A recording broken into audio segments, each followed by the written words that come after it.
Hi guys, my name is Emily. Welcome to another Top 5 Wednesday. Top 5 Wednesdays were created by Lainey from Ginger Reads Lainey and are currently hosted by Sam from Thoughts on Tomes. Links to everything will be in the description box down below. Today is November 22nd, and today I'm going to talk about books that I am personally thankful for. So this sort of, I guess, lines up with American Thanksgiving. Canadians had their Thanksgiving back in October. I mean, it's a little bit weird, but you can always be thankful, right? So these are 5 books that I am personally thankful for. You could probably guess these. If you can, right now, pause the video and write your guesses for the books that I'm thankful for. That might be fun to see, for those of you who've been watching for a while, what you think that I am thankful for as a reader. So ready? Guesses in the comments? Let's jump into it. Surprising probably no one, Harry Potter and the Philosopher's Stone by J.K. Rowling is a book that I am thankful for many, many reasons. It's a book that was read to me as a child. It's a book series that I looked forward to every summer. Every summer I would do a reread, starting with the first book and then going up to the one that was released that summer usually. And if there wasn't a book released that summer, I read whatever was out and, you know, enjoyed Harry Potter every single summer. It's a book that really got me into fandom and fanfiction, especially after the 4th book. I spent a lot of time online reading different people's ideas of how the series would end, where the series was going, and it's a book that I continue to love. I did my master's thesis in part on it. Every time I read it, I have a new appreciation for it. I'm continually thankful for it, for bringing me to fantastic lady scholars, Marcel Cosman and Hannah McGregor, with the Oh Witch Please project. Like, it's just this ever-expanding thing in my life that continues to bring me joy, that continues to get me thinking critically, and I'm so thankful that it exists and that I experienced like the hype as it happened, because that was something super unique. The next book that I'm thankful for is Cait by Inga Musico. This is a book that got me thinking about etymology and the power of words.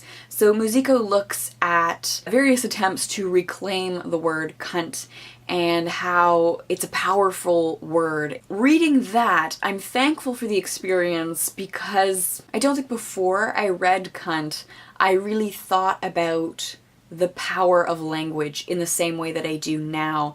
Like, you'll often see in videos, I will break down words on the screen. Like, I'm thinking specifically in my Dark Tower series, The Death of the Author video, where I talk about the authority, so that you can break down the words and see sort of pieces that make a whole and pieces that sort of shape our understanding and the meaning and implication of these things.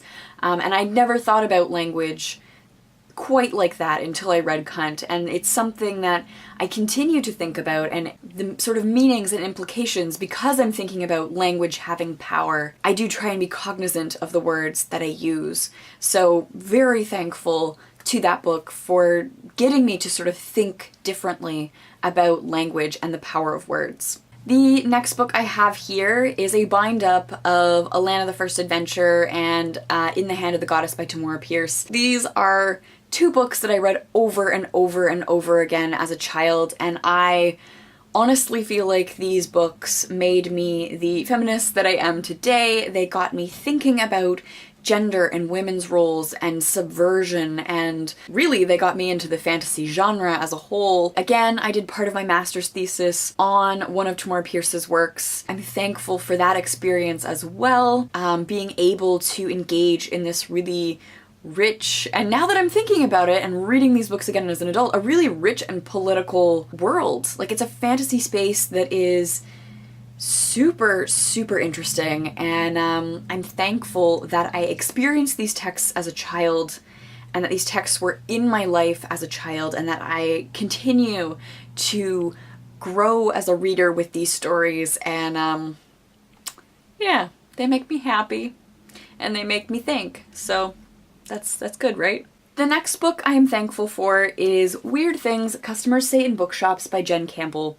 Like, I think a lot of people who don't work in bookshops bought this because Jen Campbell is a fairly popular booktuber, we're familiar with her, and you're like, oh, I want to support Jen, this sounds funny. It is so nice to see like my lived experiences as a human working in a bookstore reflected. Up until like last October, I hadn't really worked traditional retail. I'd worked in pharmacy, and you always kind of have that excuse like, oh, this person's grouchy because they're old, they're sick, or they're unstable in some way. Like legitimately, you have people who treat you horribly, but you can always make a legitimate excuse for it in pharmacy, I feel like, because you're like, oh, I understand, like, you're not well, we're here to help you with that, and unfortunately, we take the brunt of your unhappiness. It was easier to wrap my mind around unhappy people in a place where unhappy people go to make themselves feel better. But working in a bookstore that sells gift products and books, you would think that people would be a little bit more joyful to, you know, come in on a Saturday and spend their leisure time browsing. And I don't know if it's just our location and the expectations of folks, because it's quite an affluent area where this bookstore is located. But the entitlement and like the complete frustrating, stupid things that people say. We'd switch out our Trade Weekly story every Tuesday morning before the store opens. As a person who last year spent a lot of time working front of store, greeting people as they walked in, like being that first point of contact for how can I direct you to help make your shopping experience better, right? You get so many people who come in and they're like, I'm looking for the book with the bird on it. It was on this table like a couple of weeks ago. Why isn't it here now? I'm sorry, do you have a title? Do you have an author? And they're like, no, it's the book with the bird on the cover. Obviously, because there's only one book in existence with birds on the cover, right? To read Jen Campbell's book, as a human who has worked in bookstores and who has dealt with just the complete strangeness of humanity, it is so lovely to have that experience like validated and recognized, and to know that there are humans who don't work in bookstores reading this. So I'm so thankful that this book exists, and if you are a human who works in a bookstore, I would highly recommend you pick it up. And if you are a human who frequents bookstores, or just in general a person who goes out into the world and engages with people working minimum wage in retail positions, learn to empathize with these folks who are underpaid and overworked. This is a rant. I'm done. And the last book that I am thankful for is From Here to Eternity by Caitlin Doughty. So this is a book that looks at the death practices of folks from around the world, contemporary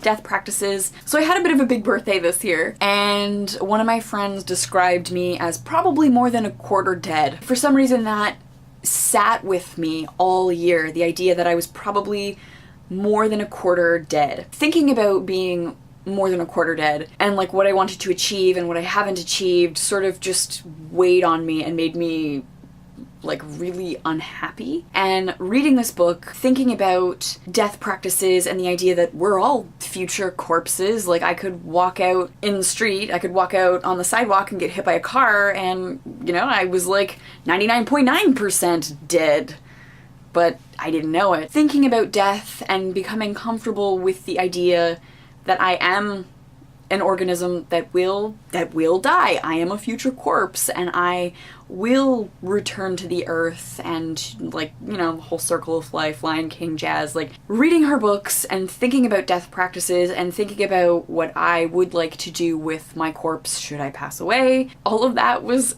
really comforting, and really like when I finally hit, like I've spent the whole year with this big birthday looming, dealing with it by watching like children's shows and teen shows and reading a lot of books set in like high school and younger, and like returning to a lot of the things that I loved in my childhood, just reconciling the fact that I am a future corpse, and being self-reflexive about my deterioration as a human. It was really comforting, and I don't know if like talking about it in those terms makes it sound comforting, but it has been a real comfort to me. So I'm super thankful that I read this book when I did. So these are 5 books that I am thankful exist just for my own personal development and existence as a human. I will be doing sort of a bonus to this video, and those are books that I am thankful exist for young folks today. I'm filming that right after this. I hope it's gonna go up on the Friday